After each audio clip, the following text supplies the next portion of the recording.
Okay, तो तुमने बताया कि गर्मी बहुत पड़ा, ठीक है। 2022 का जो गर्मी था वो बहुत ही भीषण गर्मी था और शायद बर्दाश्त से बाहर गर्मी था। बट तुम्हें क्या लगता है कि क्या ये आगे भी गर्मी नहीं होगा? देखो, अभी रिसेंटली मैं बात कर रहा हूँ जो हमारे वर्ल्ड बैंक का जो मीटिंग हुआ था राष्ट्रीय, तो उस मीटिंग में ये पूरा क्लियर किया गया है कि 2023 में जो गर्मी होने वाला है वो इतना गर्मी होगा जो शायद आप बियर नहीं कर सकते हो आप, ठीक है। मतलब जो हीट वेव आने वाला है वो बर्दाश्त के बाहर है, सबसे ज़्यादा गर्मी होगा। और जैसे जैसे ये बढ़ती जाएगा आपकी गर्मी और भी ज़्यादा बढ़ते जाएगा। तो पॉइंट यहाँ पे ये है कि ये गर्मी क्यों बढ़ रहा है, गर्मी क्यों बढ़ रहा है। कुछ लोग तो बोलते हैं कि यार गर्मी में गर्मी नहीं पड़ेगा तो क्या पड़ेगा, और ठंडा में ठंडा नहीं पड़ेगा तो क्या पड़ेगा। ओके, ठंडा में तो ठंडा पड़ना चाहिए, सही बात है, पड़ता कहाँ है। ये गर्मी तो और गर्मी बढ़ते जा रहा है, कुछ तो लॉजिकल आंसर होना चाहिए इसका, लेकिन इससे किसी को पता नहीं कुछ भी। नहीं, ये आखिर गर्मी क्यों बढ़ रहा है, कुछ तो रिलेट किया होगा आपने कि ऐसा क्यों हो रहा है। आप देखो, पाकिस्तान में बाढ़ आया, बाढ़ से कितना क्षति हुआ, है ना। हमारे यहाँ अचानक गर्मी बढ़ गया। देखो, हम किसी पाकिस्तान खैर छोड़ो, जाने ही दो, लेकिन पॉइंट कुछ नोट करने वाली बात है कि डिजास्टर वहाँ भी हुआ था और काफ़ी सफल किया। वहाँ पे हो सकता है कि बारिश की वजह से या फिर जो बाढ़ आई थी उसकी वजह से। तो वैसे ही अगर यहाँ पे इंडिया में देखा जाए तो अगर बाढ़ ना आकर यहाँ पे काफ़ी हीट वेव बढ़ जाता है, हीट वेव बढ़ने से क्या इफेक्ट पड़ता है उसका अंदाज़ा भी है तुम्हें। तुम्हें पता है नॉर्मली क्या होता है कि आज किसान इतना प्रॉब्लम में है, जो बोलते हो ना कि अमीर अमीर हो रहा है, गरीब गरीब हो रहा है, आखिर क्या प्रॉब्लम है ना। जैसा देखो कि एग्जांपल ले लेते हैं, ठीक है, एग्जांपल ले लेते हैं। मैं गर्मी के बाद थोड़ा बाद में आता हूँ, कुछ पॉइंट बैक कर लेता हूँ। पॉइंट बैक में क्या करता हूँ कि अब मान लेते हैं कि एक गर्मी इस इफेक्ट से होगा क्या आखिर। कि जैसे मान लो कि एक किसान ने फसल उगाया, जैसे कि मान लो कि सब्जी हो गया, सब्जी जो सब्जी बनाया उन्होंने, और सब्जी में टमाटर है या फिर बहुत कुछ है जो कि यहाँ से वहाँ पे आप ट्रांसपोर्ट करते हो। लेकिन आपको पता है कि हमारे यहाँ जो ट्रांसपोर्ट फैसिलिटी है जिसमें जो कूलिंग सिस्टम होता है वो तो होता ही नहीं है। नॉर्मल जो टेम्परेचर पे जो ट्रांसफ़र यहाँ से वहाँ किया जाता है, इस बीच में मैक्सिमम क्या होता है, ट्रांसपोर्टेशन कॉस्ट होता है, सब कुछ होता है। लेकिन जब सब्जी खरीद करके किसान के पास सब यहाँ लाया जा रहा है, क्या लगता है कि वो सेफ़ रहेगा? नहीं रहेगा।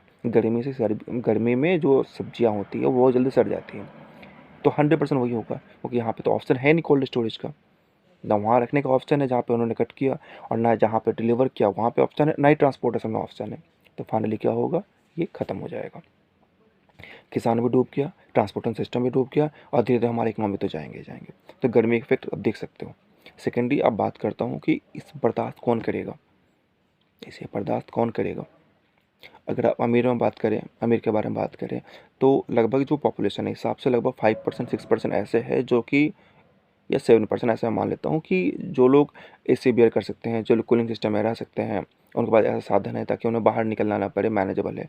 लेकिन क्या एक गरीब क्या कर सकता है गर्मी में। आप नॉर्मली देखते हो कि 10-11 बजे स्टार्ट होता है, जो लोग काम कर 9-10 बजे काम करने के लिए आते हैं, 5 बजे तक काम करते, 6 बजे काम करते हैं। लेकिन क्या गर्मी में काम करते हैं? वो नहीं करते हैं। उनका जो टाइमिंग होता है, सुबह में जाते हैं 6 से 10 काम किया, या फिर इवनिंग में थोड़ा टाइम दे पाए, तो बीच को तो गैप हो गया।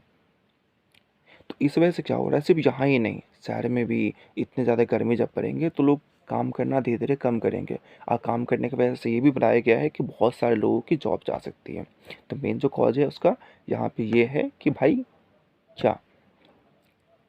और आखिर इस सब के बाद में देखा जाए, मैं लंबा वीडियो को नहीं खींचूंगा, सॉरी, मैं लंबा ज़्यादा डिस्कशन नहीं करूँगा, पॉइंट अपने आप तुम निकाल सकते हो। लेकिन यहाँ पे जो लास्ट जो गर्मी पड़ा 2022 में, वो जो जो हमारे एक्सपर्ट ने बताया कि लगभग 120 साल तक का रिकॉर्ड तोड़ है। और 2023 में जो हीट वेव आने वाले हैं 2023 में, वो पूछो ही मत। और फिर धीरे धीरे ये आगे बढ़ते जाएगा। लेकिन आखिर रीज़न क्या हो रहा है, रीज़न सिंपल सी यही है, ये जो पेड़ों की कटाई हो रही है ना, जो इतना पॉल्यूशन बढ़ रहा है, ये इतना जो इफ़ेक्ट हो रहा है, जो पानी में जो वाटर इफेक्ट हो रहा है, जो पीने लायक पानी नहीं है, आपको पानी खरीद कर पीना पड़ता है। उसके लिए मैं मानता हूँ सबके लिए जो जिम्मेदार है ना, वो हमारी जो जिसे आप कह सकते हो, कुछ हद तक हमारी गवर्नमेंट है, कुछ हद तक बिजनेसमैन है, कुछ हद तक हम और आप भी हैं। जैसे मान लो मैं 3 सेक्टर मैंने बांट जैसे डिवाइड किया मैंने, बाकी आप भी और कुछ रिलेट कर सकते हो। तो फर्स्ट गवर्नमेंट तरफ से यहाँ पे इकोनॉमिक डेवलपमेंट होगा, सब कुछ होगा, लेकिन जहाँ पे ज़रूरत है इन्वेस्टमेंट का, जहाँ पे ज़रूरत है कि मैं कैसे इसको स्टॉप करूँ मैं, जैसे कि मुझे अपना जो भी जंगल है, जंगल को कैसे सेव करना है, मुझे पेड़ कटाई कैसे स्टॉप करना है मुझे। अगर आपको बिल्डिंग कंस्ट्रक्ट करते हो तो उसमें पेड़ पौधा कैसे लगाओगे, इस पे कोई ध्यान नहीं है। आप खुद जाके दिल्ली में देखो या फिर अर्बन एरिया में जाके देखो, वहाँ पे क्या होता है। नॉर्मली सारे पेड़ों की कटाई हो रही है, वहाँ पे पेड़ तो मिलेंगे नहीं आपको, है ना। इस पेड़ से एक स्टेप और बैक जाता हूँ, एक स्टेप और भी आगे जाता हूँ। आपने सुना कि पंजाब में फसलों को काट दिया जाता है। चलो फसल तो काट दिया जाता है, ठीक है। फसल काट करने के बाद में जो जलाया जाता है, धुआं निकलता है। धुआं से क्या पॉल्यूशन बढ़ रहा है, सब कुछ हो रहा है। तो ये जो जो बिल्डर्स लोग होते हैं या फिर जो समाज है, वो दोष उनको दे रहे हैं। लेकिन एक तरह देखा जाए, क्या ये जो प्रोसेस है, क्या वो अभी से चल रहा नहीं, ये प्रोसेस बहुत पहले से चल रहा है ना। उसको लोग फॉलो कर रहे हैं, कुछ लोग कर रहे हैं, कुछ लोग नहीं कर रहे हैं, बट मैक्सिमम कर रहे हैं। लेकिन ये पॉल्यूशन अचानक कैसे बढ़ गया? प्रो रीज़न यही है कि पेड़ों की कटाई। अगर ये पेड़ पहले जैसे जंगल थे, सब कुछ था, तो जो भी धुआं निकलता था वो ऑब्जर्व हो जाता था और इतना प्रॉब्लम नहीं होता था। लेकिन अभी क्या हो रहा है, पेड़ का तो पता ही नहीं है। अब अपने गाँव पे जहाँ रहते थे वहाँ पे देखो, पहले अगल बगल में कितने पेड़ था। इवन जहाँ पे मुझे याद है, जब मैं अपने गाँव में था, घर के आंगन के बीच में एक पेड़ था। लेकिन आज देखो कुछ भी नहीं है, पेड़ पौधे का तो पता ही नहीं है। भाई अगर ज़िंदगी जीना है तो इससे ही होगा। डेवलपमेंट के नाम पे आप पेड़ कटाई कर रहे हो, आप घर बनाने के चक्कर में हर जगह की ज़मीन को खेत बना दे रहे हो। भाई सब तरफ देखना पड़ेगा, ऐसे नहीं होता है। रोल सिर्फ ऐसा नहीं कि नॉर्मल पीपल के ऊपर रोल किया, आप ऐसा क्राइम किया वैसा क्राइम, इसको भी कंसिडर किया जाएगा जो पेड़ कटाई हो रहा है, रूल है, बट इसको स्ट्रिक्टली किया जाएगा।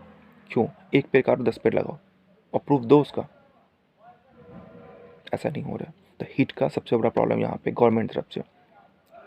अब बिल्डर तो पूछो, मैं सेकंड जब मैं बिल्डर बना, वो प्रॉफिट के लिए कुछ भी कर सकते हैं। बिल्डिंग पे बिल्डिंग खड़ा कर रहे हैं, बिल्डिंग पे बिल्डिंग खड़ा कर रहे हैं, और आप और हम उस घर खरीद रहे हैं। घर खरीदने पे क्या हो रहा है, घर खरीदने पे क्या हो रहा है, उसको तो फर्क नहीं पड़ता तो आप कैसे रह रहे हो। ठीक है, आप गर्मी में रहते हो, जीते हो, मरते हो, कुछ फ़र्क नहीं पड़ता।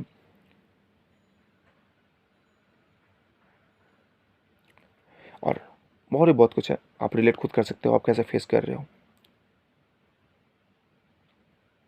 ठीक है, और लास्टली जो बात कर, हम और आप अपने बारे में, हम और आप, जैसे मैं एग्जांपल ले लेता हूँ, मैं खुद के बारे में। मैंने सोचा प्लास्टिक यूज़ के बारे में। नॉर्मली हम लोग जो यूज़ करते हैं, पहले पहले तो हम लोग जाते थे दुकान में भी, तो एक कप में चाय मिलता था। फिर देखा ट्रेंड चेंज हो गया, मिट्टी का बाहर आता था, चलो ठीक है, वो भी ठीक है। मिट्टी के बाहर बात के बाद जब मैं देखता हूँ आजकल प्लास्टिक आना स्टार्ट हो गया।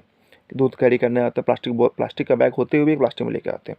सब्जी बैग में, सब कुछ बैग में, तो धीरे धीरे हम लोग प्लास्टिक। चलो यार, सिर्फ मेरे करने थोड़ी होता है, बाकी लोग तो एक्सपीरियंस सब हो जाएगा, लेकिन ऐसा नहीं होता। सब कुछ करना पड़ेगा। एक एक करते करते अगर करोड़ों आदमी ऐसा सोचे तो करोड़ों प्लास्टिक पर सेकंड स्टार्ट होगा आपका यूज़ करना।